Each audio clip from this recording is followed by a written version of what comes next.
మేడారం సమ్మక్క సారక్క జాతర అంగరంగ వైభవంగా సాగుతుంది. భక్తులు తండోపుతండాలుగా మేడారానికి తరలివస్తున్నారు. జాతర మొదలు కాకముందే దాదాపు 60 లక్షల మంది దర్శించుకున్నారు. జాతర జరిగే ఈ 4 రోజుల్లో మరో 1 కోటి మందికి పైగా దర్శించుకునే అవకాశం ఉంది. భక్తుల కోసం అన్ని ఏర్పాట్లు చేశామంటున్న మంత్రి సీతక్కతో మా correspondent Ravikanth face to face.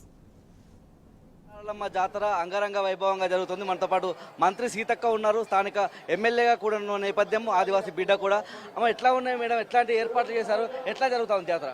అంటే మనకు నార్మల్గా ఎప్పుడు వచ్చినట్టుగానే భక్తులు వస్తూ ఉన్నారు, ఇంకా కూడా పెరుగుతూ ఉన్నారు. వారందరి సౌకర్యార్థము మరి గతం నుంచి మనం ఎట్లయితే మానిటరింగ్ చేస్తున్నామో అట్లనే చేసినాము.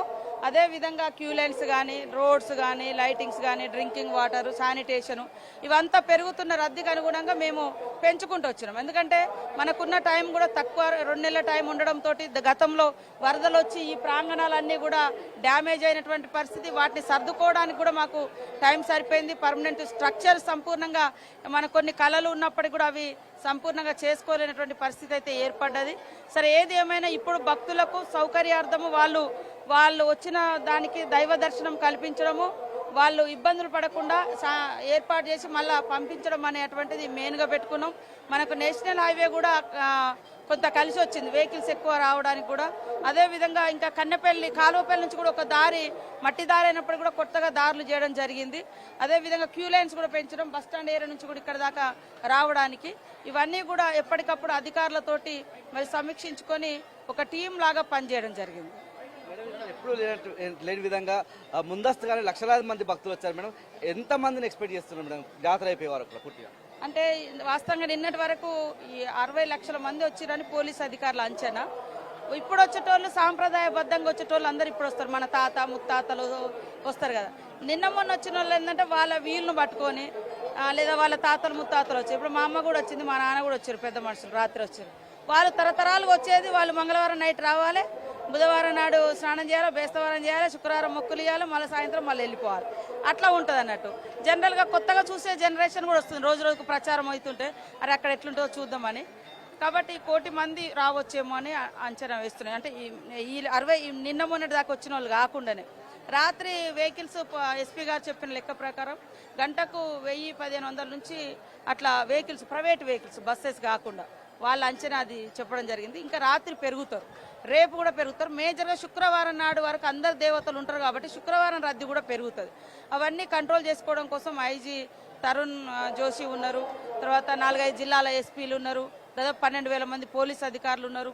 ఇతర శానిటేషన్ 4,000 మందిని పెట్టినాము. ఆర్డబ్ల్యూఎస్ వాళ్ళు, అన్ని డిపార్ట్మెంట్స్ కూడా అలర్ట్గా ఉన్నారు. పెద్ద జాతర కాబట్టి మనము పర్మనెంట్ స్ట్రక్చర్ అనేది జాతరలలో నిర్వహించడం కొద్దిగా కష్టమైనప్పటికీ రాబోయే కాలంలో ఇంకా ఆ తల్లుల యొక్క గొప్పతనాన్ని కీర్తించే విధంగా స్ట్రక్చర్స్, తర్వాత చరిత్రను తెలియజేసే విధంగా కృషి చేస్తాం. కన్నెపల్లి స్థానం రాబోతుంది రేపు. సమ్మక్క వచ్చే టైంలో విపరీతమైన క్రౌడ్ ఉంటుంది. ఆ చర్యలు ఎట్లా ఉండబోతుంది? అంటే వాళ్ళు అధికారులందరూ కూడా పోలీసు అధికారులకు వాళ్ళకి ఆ డ్యూటీ చేస్తున్నారు. క్రౌడ్ ఉంటుంది. జంపన్న వాగు దగ్గర కూడా కొద్దిగా క్లియర్ చేయాల్సిన అవసరం ఉంది. కొంత షాప్స్ తీస్తే వాళ్ళు ధర్నాలు చేసిరని మన వాళ్ళు పూర్తిగా వెనకకు తగ్గిరు. కానీ లక్షలాది మందికి ఇబ్బందులు అయ్యే పరిస్థితి ఉంది కాబట్టి కొన్ని షాపులను కూడా మేము చెప్తున్నాము రోడ్డు మీద పెట్టొద్దని. ఎందుకంటే కింద పడతారు, లేకుంటే షాప్ మీద పడితే ఆ వస్తువులన్నీ పోతాయి, అట్లా టోటల్గా లాస్ అవుతారు. కాబట్టి పోలీస్ అధికారులు అందరూ ఎక్స్పీరియన్స్డ్ వాళ్ళే, పాత గతం నుంచి మనకు పనిచేసినటువంటి వాళ్ళను అలర్ట్ చేయడం జరిగింది. వాళ్ళు చేస్తారనేటువంటి నమ్మకం ఉంది. ఆ విశ్వాసంతో నేను అంతా తల్లుల దయ. ఎందుకంటే వచ్చినటువంటి తల్లుల దగ్గరకు వచ్చిన వాళ్ళకి ఎవరికే నష్టం జరగకూడదని ఆ జాతి బిడ్డగా, ఆ తల్లుల బిడ్డగా కోరుకుంటున్నా. అందరం కూడా రాజకీయాలు లేదు, కులాలు లేవు, మతాలు లేవు, ప్రాంతం లేదు.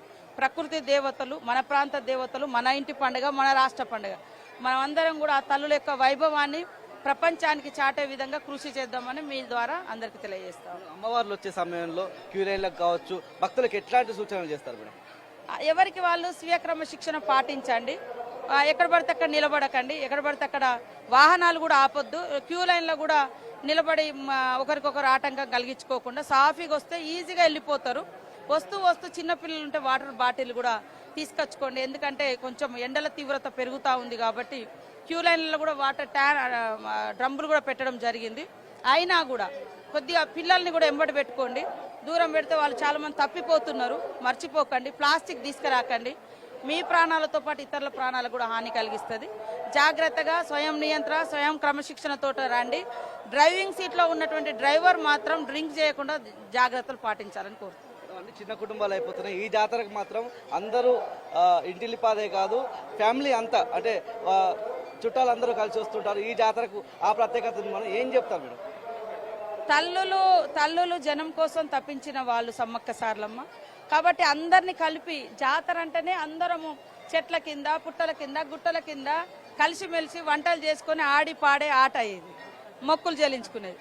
కాబట్టి చిన్న చిన్న కట్టడాలు చిన్నవి కట్టడం మూలంగా ఆ జాతర అనే ఫీలింగ్ పోయి నియంత్రించబడుతుంది. దానికి నేను కూడా వ్యతిరేకం. అందుకనే చెట్ల పెంపకం ఇంపార్టెంట్.